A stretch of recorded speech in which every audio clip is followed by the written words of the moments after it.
Patuloy ang balasahan sa mga coaches sa local college basketball.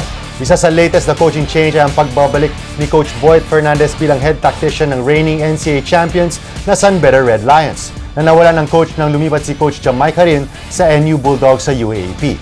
Pakausap natin ngayon si Coach Boyet para sa kanyang plano sa Red Lions. Coach Boyet, good evening. Welcome to the Score, Coach. Welcome back to the Lions. Good evening, and thank you for the invitation. Well, Coach, to get the ball rolling, I want to start off. Kwento nyo sa amin, Coach, konti, paano nangyari? Medyo mabilis yung mga pangyayari the past couple of weeks.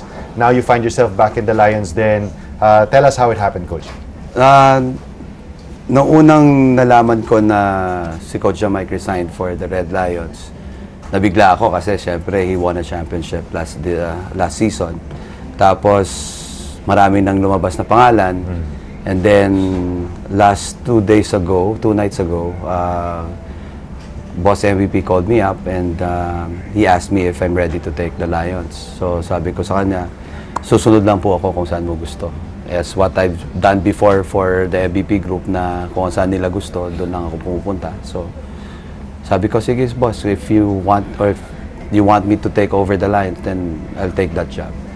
San Beda won 5 straight championships from NCAA Season 86 to NCAA Season 90. Kayo nagpa-champion sa San Beda Season 89 and Season 90. And then, of course, you have 2 players from that team na nandito pa rin sa current lineup, Raj Tongko and JV Mocon. How big is that connection that you have with those 2 players remaining in the lineup sa iyong pagbabalik sa Lions then? Well, at least meron akong dalawang kilala na in terms of relationship. Mas maganda rin yun kasi they will tell me kung anong mali ko dati na dapat ko improve.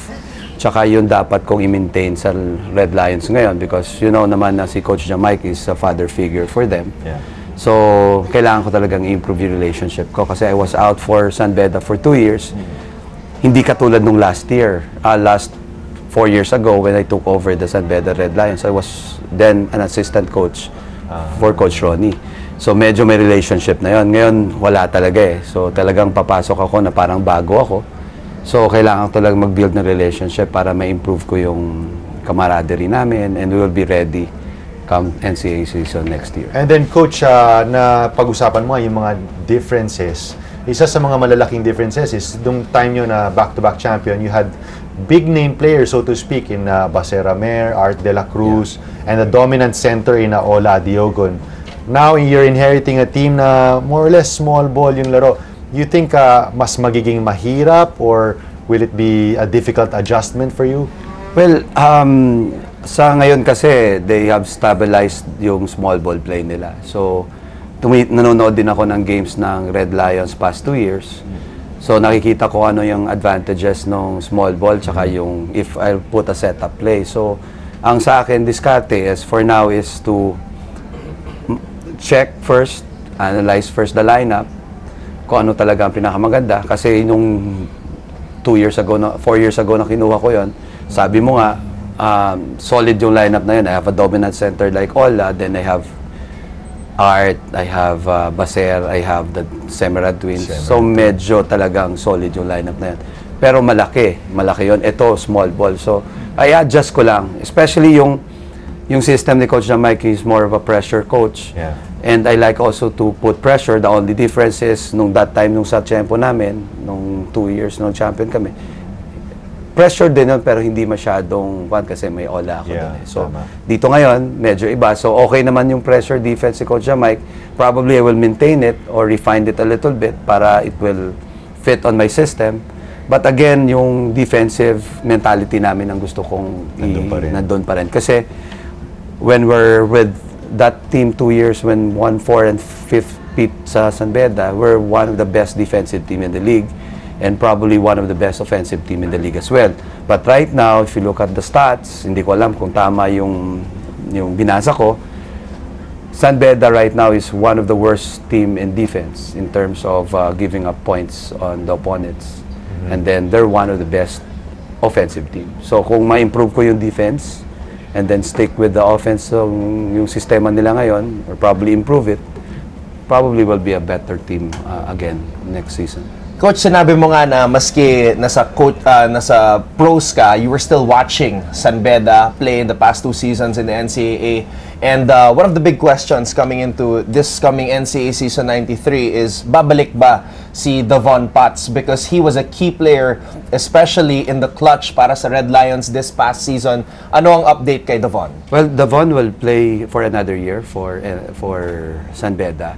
Ang request na lang is he will be allowed to play in the D-League for 2 conferences, minimum of 7 games per conference, para naman he will be qualified for the PBA draft next year. San Beda is giving that opportunity for Davon to play so that he can stay with the Red Lions, para naman medyo matulungan niya yung Red Lions to go for back-to-back. Kaya nga we decided to put up a D-League team, the Signal San Beda Core, para naman doon na mag-concentrate si Davon para mabilis yung transition niya from Coach Mike papunta sa akin. Tapos, hindi masyadong mahirapan siya sa schedule. Kasi syempre, priority ng San Beda is for their studies. So, kung lalaro sa ibang teams, baka mag-conflict sa schedules niya. So, sakripisyo din yung San Beda pagdating dun sa D-League namin. Coach, you're no stranger to winning back-to-back championships in your 2 years. You're also no stranger to pressure. Honestly, tingin nyo ba, Coach, saan yung mas pressure? Yung pagpasok nyo after Coach Ronnie Magsanok, or yung pagpasok nyo ngayon after Coach Jamai? Pareho lang ang pressure nun kasi champion both teams yun when I inherited those teams. Kaya lang magkaiba nga ang demographics. I have one players there, ulitin ko lang ulit, solid yung team na yun Ngayon, iba naman yung team. Ang pinoproblema ko lang talaga ngayon is how to build up the relationship with the players. But still, the pressure is to win a championship. Alaman na natin na San Beda always wants to win a championship every year. So, yun naman ang goal namin every year is to win a championship for San Beda.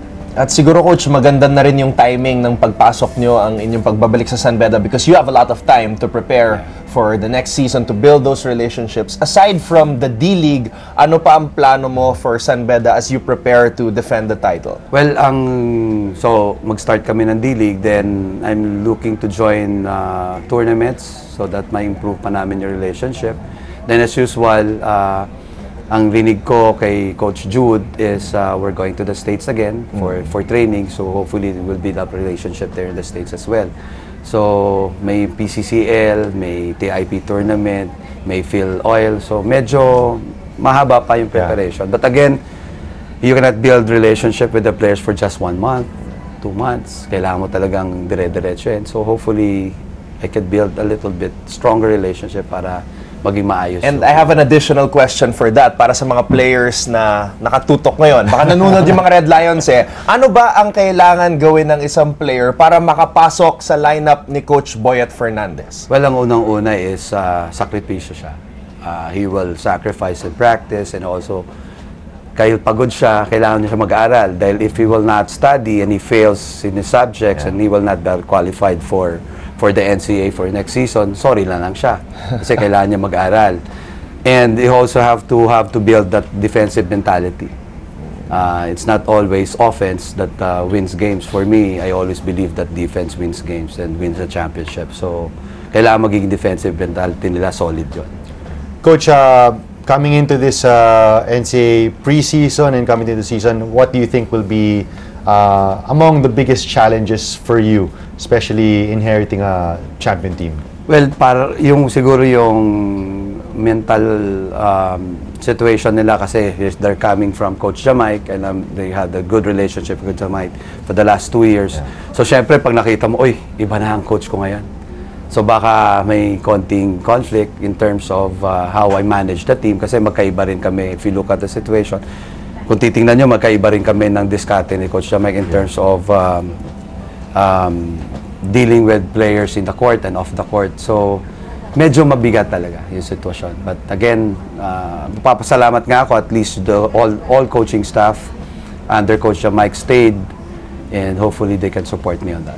Well, Coach, we're happy you're back, and we're excited to cover you sa darating na NCAA Season 93. Maraming salamat sa oras, Coach, and advance Merry Christmas. Yeah, thank you very much, and Merry Christmas din sa inyo. Thank you, Coach. guys, keep watching The Score for the latest sports updates, and don't forget to subscribe to the ABS-CBN Sports in Action YouTube channel.